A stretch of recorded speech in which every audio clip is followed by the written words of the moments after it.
ধুমধাম করে মুখ্যমন্ত্রীর উপস্থিতিতে শিলান্যাস হয়েছিল ডানকুনির মেগা লাক্স কোজিড প্রকল্পের, কিন্তু সেই 600 কোটি টাকার প্রকল্পকে কেন্দ্র করে শুরু হওয়া বিতর্ক আপাতত সরাসরি আদালতের দোরগোড়ায় পৌঁছবে বলে মনে করা হচ্ছে। শিল্পপতি অশোক টোডির পাঠানো আইনি নোটিশের জবাবে এক চুলো না নড়ে কুণাল ঘোষ সোজা জানিয়ে দিয়েছেন লড়াই হবে আদালতে।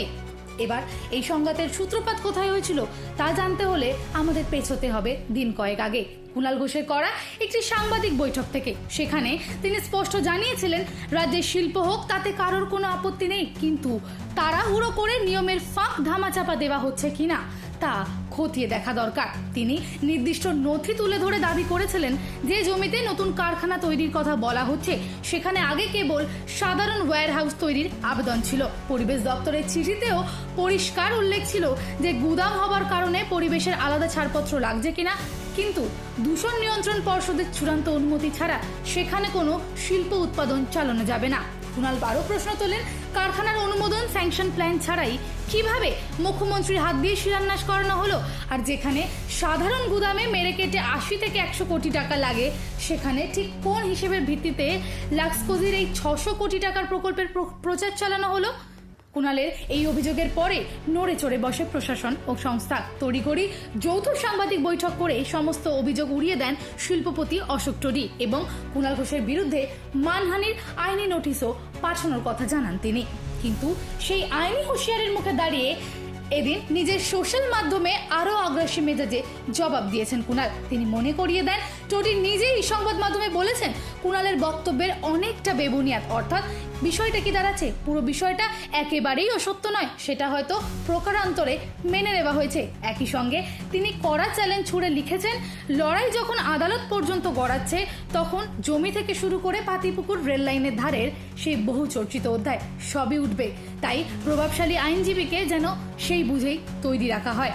আইনি নোটিশের জবাবে ঠিক কতটা কড়া ভাষায় বার্তা দিলেন কুণাল ঘোষ সরাসরি শোনাবো ওনার মুখ থেকেই।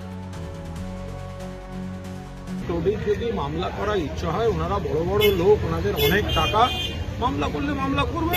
নোটিশ পেয়ে থেকে আমি তো কোনো অভিযোগ তুলিনি।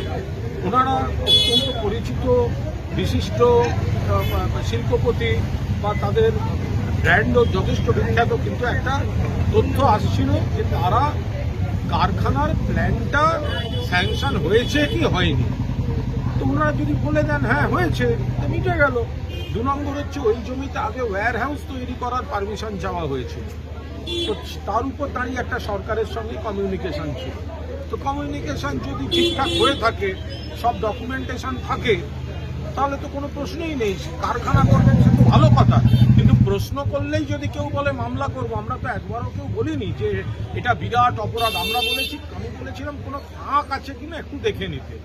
ডানকুনির লাক্সকোজি প্রকল্পের অনুমোদন সংক্রান্ত এই বিতর্ক আপাতত সরাসরি আইনি লড়াইয়ের রূপ নিতে চলেছে সেটা স্পষ্ট।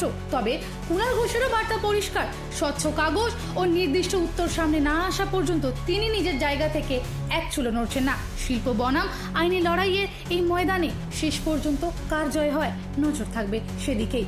এই বিষয়ে আরও আপডেট পেতে অবশ্যই চোখ রাখুন হেডলাইন্স কলকাতার পর্দায়। দিশা দাসের report, headlines Kolkata. Kidney transplant তখনই করা হয় যখন আমাদের কাছে পেশেন্ট আসেন এবং তাদের দুটো কিডনি কমপ্লিটলি ড্যামেজ, অর্থাৎ তাদের ইএসআরডি বা এন্ড স্টেজ রেনাল ডিজিজ হয়েছে। তো পেশেন্টকে আমরা বলি জেনারেলি যাদের প্রয়োজন ডায়ালিসিস শুরু করার জন্য। তো এই ডায়ালিসিসের সঙ্গে সঙ্গে আমরা সবসময় কিডনি ট্রান্সপ্লান্টের অপশন দিয়ে রাখি। তো দেখা গেছে যাদের কিডনি ট্রান্সপ্লান্ট হয় এবং যারা ডায়ালিসিস থাকে, এই দুটো টাইপের পেশেন্টদের মধ্যে যাদের ট্রান্সপ্লান্ট হয় সাকসেসফুলি তারা কিন্তু অনেক বেটার থাকেন। বেটার কি অর্থে? একটা হচ্ছে লাইফ এক্সপেক্টেন্সি, মানে যাদের ধরুন 10 বছর বা 15 বছর 20 বছর বাঁচা ভালোভাবে, এবং quality of life. Quality of লাইফটা খুবই ইম্পর্টেন্ট, কারণ ডায়ালিসিসের সময় বিভিন্ন কমপ্লিকেশন, ধরুন ডায়ালিসিসের সময় প্রেশার ফল করা, ইনফেকশন, আর প্রত্যেকটা উইকে 2 বার বা 3 বার করে একটা শিডিউল ডায়ালিসিস মেনটেন করা, এগুলো খুব হেডেকের কারণ হয়ে দাঁড়ায়। ট্রান্সপ্লান্টের পরে কিন্তু ডায়ালিসিস লাগে না, এটা তো প্রথম ইম্পর্টেন্ট ব্যাপার। সেকেন্ড হলো এই ধরনের ডায়ালিসিস রিলেটেড যে কমপ্লিকেশনস গুলো সেগুলো কিন্তু হয় না, অর্থাৎ মনে হবে যেন